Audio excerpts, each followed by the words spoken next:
Okay guys, hi, hello everyone. Today we will discuss about the neonatal sepsis. तो neonatal sepsis, this is also known as the sepsis neonatrum, और ये normally तब होता है जब कोई भी पैथोजेनिक बैक्टीरिया जब बच्चे के ब्लड स्ट्रीम के अंदर एंटर कर जाते हैं तो उसकी वजह से क्या होता है, बच्चे को नियोनेटल सेप्सिस होता है, या फिर सेकेंड नेम है that is the sepsis neonatorum. Specially अगर ये लंग्स के अंदर एंटर करता है तो दैट में कॉज निमोनिया, या अगर ब्रेन को अफेक्ट करता है तो ये क्या कॉज करता है, मेनिंजाइटिस। और नियोनेटल सेप्सिस नॉर्मली इन्फेंट में पाया जाता है, जो कि नॉर्मली जिनकी एज क्या होती है 90 डेज ऑफ एज होती है, उनमें क्या होता है, ये कॉमन होता है। एटियोलॉजी में सबसे मोस्ट माइक्रो ऑर्गेनिज्म है that is the E. Cause करते हैं, लिस्टेरिया एंड स्टेप्टोकोकस होते हैं। ये क्या करते हैं, मेन जो होते हैं, मेन पॉजिटिव ऑर्गेनिज्म होते हैं जो कि नियोनेटल सेप्सिस कॉज करते हैं। और जो ये here there are mainly two types of the neonatal sepsis, that is the early onset of neonatal sepsis and second one is the late onset of sepsis. तो अर्ली ऑनसेट नियोनेटल सेप्सिस होता है जो कि कब होता है, जब within 24 hour after birth, means कि बर्थ के 24 घंटे के अंदर जो इन्फेक्शन होता है तो उसको हम क्या बोलते हैं, ऑनसेट नियोनेटल या अर्ली ऑनसेट नियोनेटल सेप्सिस। अब हम इसके कॉजेज पढ़ेंगे कि अर्ली ऑनसेट सेप्सिस किस कंडीशन में होता है। सेकेंड थिंग्स, ड्यूरिंग प्रेगनेंसी अगर मदर को ग्रुप बी स्ट्रेप्टोकोकस इन्फेक्शन हुआ हो।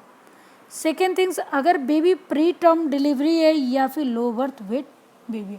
ऑलरेडी हमने डिस्कस कर लिया था प्री टर्म बेबी और लो बर्थ वेट बेबी या small for gestational age baby किसको कहते हैं। तो I think everybody is clear about this points. Next one is the infection of placental tissue. अगर प्लेसेंटा के टिश्यू के अंदर कोई इन्फेक्शन या एमनियोटिक फ्लूइड के अंदर कोई इन्फेक्शन है तो फीटस को भी क्या होगा, इन्फेक्शन ये ट्रांसमिट होगा। मल्टीपल पर वेजाइनल एग्जामिनेशन हुए during delivery during pregnancy, but इसमें क्या है कंडीशन कि जो भी पीबी हुआ हो, एसेप्टिक टेक्निक फॉलो नहीं हुआ हो, तो उसकी वजह से इन्फेक्शन क्या होगा, बाहर से अंदर की तरफ जाता है और ये बच्चे में ट्रांसमिट होता है। Next one is the maternal fever and infection. During pregnancy अगर मदर को फीवर है या फिर इन्फेक्शन है। Okay, next one is the late neonatal sepsis. Late neonatal sepsis that is mainly get infected after delivery, means कि delivery के बाद ये क्या करते हैं कि एक्सटर्नल जो इन्वायरमेंट होता है लाइक अ होम या फिर हॉस्पिटल में, वहाँ से उनको इन्फेक्शन बच्चे को ये ट्रांसमिट होता है और ये क्या कॉज करता है, late neonatal sepsis. Late neonatal sepsis में क्या है, फर्स्ट वन है बच्चा अगर हॉस्पिटलाइज है, ठीक है, बच्चा हॉस्पिटलाइज है तो उस कंडीशन उस टाइम पे क्या होता है, बच्चों को इन्फेक्शन होने के ज़्यादा चांसेस होते हैं। अब इसमें कौन कौन से कंडीशंस है जिसकी वजह से बच्चों को इन्फेक्शन होता है। सबसे पहले बच्चे का इंट्राकैथ मीन्स कि आईवी कैनुलेशन लॉन्ग टाइम तक है। सेकेंड वन क्या है कि बच्चा हॉस्पिटल के अंदर लॉन्ग ड्यूरेशन के लिए स्टे किया है, मीन्स हॉस्पिटलाइज लॉन्ग टर्म के लिए है। थर्ड वन क्या है, lack of aseptic technique, okay, whenever any healthcare personnel is providing care to the baby. Lack of breast feeding, बच्चे को प्रॉपर ब्रेस्ट फीडिंग नहीं दिया गया है, टॉप ऑफ फीड दिया गया है, baby low birth weight baby है, और सुपरफिशियल इन्फेक्शन लाइक बच्चों को पायोडर्मा या फिर अम्बलाइकल सेप्सिस है। आई थिंक यहाँ तक क्लियर हो गया होगा। दो तरह के होते हैं neonatal sepsis, early and second one is the late. हमने कॉजेज ऑलरेडी डिस्कस किया था। अब हम डिस्कस करते हैं क्लिनिकल फीचर्स। क्लिनिकल फीचर्स में क्या होगा कि फर्स्ट वन क्या होगा, फेलियर टू डू वेल। बच्चा हमें क्या होगा, बिल्कुल भी हेल्दी नहीं दिखाई देगा। बच्चा मीन्स बहुत ज़्यादा लिथार्जिक होगा, ओके, डल होगा, और बच्चे क्या होगा, बच्चा प्रॉपर ब्रेस्ट फीड नहीं करेगा। Hypothermia, this is the common manifestation. Hypothermia हमें क्या होगा, ज़्यादा दिखाई देता बच्चों में। अब क्या है कि नॉन स्पेसिफिक सिम्टम्स क्या क्या साइन हमें क्या क्या दिखाई देंगे, बॉडी टेम्परेचर चेंज होगा फ्रिक्वेंटली, बच्चे को ब्रीदिंग प्रॉब्लम होगा, डायरिया होगा बच्चे को, बच्चे का ब्लड शुगर लेवल लो होगा, मूवमेंट्स बच्चा बहुत कम करेगा, लाइक बच्चे की एक्टिविटी लेवल क्या होगी, बहुत ही डल होगी, और सकिंग जो सकिंग होगा वो क्या होगा, कम होगा। बच्चे को सीजर्स होगा अगर बच्चे का ब्रेन भी इन्वॉल्व है। ब्रेडिकार्डिया होगा और बेली एरिया हो क्या होगा, स्वेल होगा वहाँ पे। बच्चे को वॉमिटिंग होगा और बच्चे के अंदर हमें जॉन्डिस भी दिखाई देगा। डायग्नोस्टिक इवैल्यूएशन हम क्या करेंगे, बच्चे का हम ब्लड कल्चर हम चेक करेंगे। ब्लड कल्चर इसलिए करते ताकि हमें फाइंड आउट करना है कि कौन सा माइक्रो ऑर्गेनिज्म कॉज किया है बच्चे को नियोनेटल सेप्सिस। दूसरा वन यूरिन एग्जामिनेशन करेंगे। यूरिन एग्जामिनेशन में हम 2 तरह के टेस्ट करते हैं। First one is the culture and sensitivity and second is the routine and microscopic. CSF study करेंगे। अगर हमें बच्चे के अंदर अगर हमें मेनिंजाइटिस के साइन दिख रहे हैं तब हम क्या करेंगे, CSF स्टडी भी करते हैं। CBC करेंगे। CBC मीन्स होता है कंप्लीट ब्लड काउंट करेंगे। CRP करेंगे, C रिएक्टिव प्रोटीन करेंगे।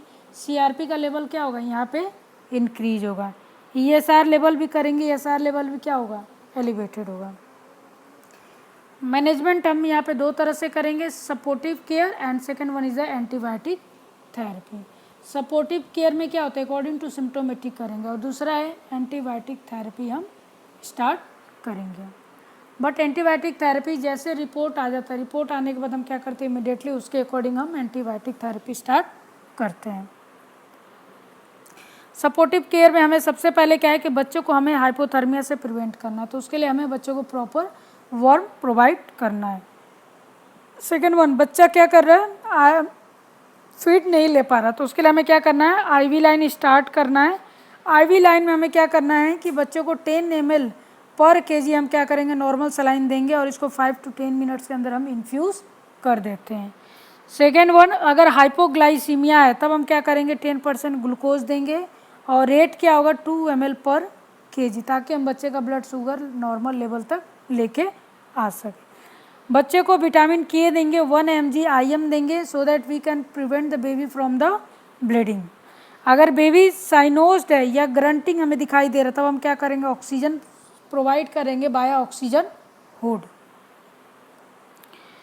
देन अगर बच्चा हमें एपनिक के साइन दिख रहे तब हमें क्या करना है, सबसे पहले फिजिकल स्टिमुलेशन प्रोवाइड करना है। देन फिजिकल स्टिमुलेशन के साथ साथ हमें बेगन एंड मास्क वेंटिलेशन भी प्रोवाइड करना है। अगर बच्चा ओरल फीडिंग नहीं ले रहा है तो we should always try to avoid, या फिर बच्चा हमें क्या करे, बिल्कुल अल्टर्ड दिख रहा है, प्रॉपर एक्टिव नहीं है, तब हमें क्या करना है, बच्चों को ओरल फीड अवॉइड करना है। बच्चों को हम NG ट्यूब या OG ट्यूब के थ्रू हमें क्या करना है, फीड प्रोवाइड करना है। ओके। दूसरा चीज़ क्या है कि बच्चे को हम इंट्रावीनस फ्लूइड भी देंगे so that we can prevent the baby from the dehydration. Antibiotic therapy में सबसे मोस्ट जो एंटीबायोटिक थेरेपी होता है कॉम्बिनेशन, और that is the ampicillin and gentamicin. इसको रिकमेंड किया जाता है for the treatment of sepsis and pneumonia. Okay, अगर सेप्टिसीमिया या निमोनिया है तब हम इसमें क्या करेंगे, 2 एंटीबायोटिक देंगे, that is the ampicillin and gentamicin. Ampicillin का डोज क्या होगा, 50 ml पर kg पर डोज देते हैं, और ये क्या होता है, BD देते हैं, या तो हम IV दे सकते हैं या तो IM दे सकते हैं, और 7 to 10 डेज़ के लिए हम ये एंटीबायोटिक क्या करते हैं, कंटिन्यू करते हैं। जेंटामाइसिन का जो डोज होगा दैट इज़ द 2.5 mg पर kg पर डोज देते हैं। इसको भी हम BD देते हैं, इसको भी हम IV दे सकते हैं या IM दे सकते हैं, और ये भी 7 to 10 डेज़ तक हम इसको कंटिन्यू करते हैं। मेनिंजाइटिस होगा तो मेनिंजाइटिस में यहाँ पे 3 ड्रग्स चॉइस के लिए है, एम्पिसिलिन है, जेंटामाइसिन है और क्लोरोमोफेनिकॉल है। एम्पिसिलिन का डोज होगा, ये डोज क्या होगा, 100 mg पर kg पर डोज होगा, और ये BD होता है, और इसको हम 3 वीक्स के लिए देते हैं IV। जेंटामाइसिन है, 2.5 mg पर kg पर डोज देते हैं, एंड BD देंगे IV, और ये भी हम 3 वीक्स के लिए देते हैं। या तो हम क्लोरोमोफेनिकॉल देते हैं, 12 mg पर kg पर डोज देते हैं, BD देंगे, और इसको भी हम IV देते हैं फॉर 3 वीक्स। तो guys we have discuss about the neonatal sepsis. I think everybody is clear. Now stay safe, stay healthy.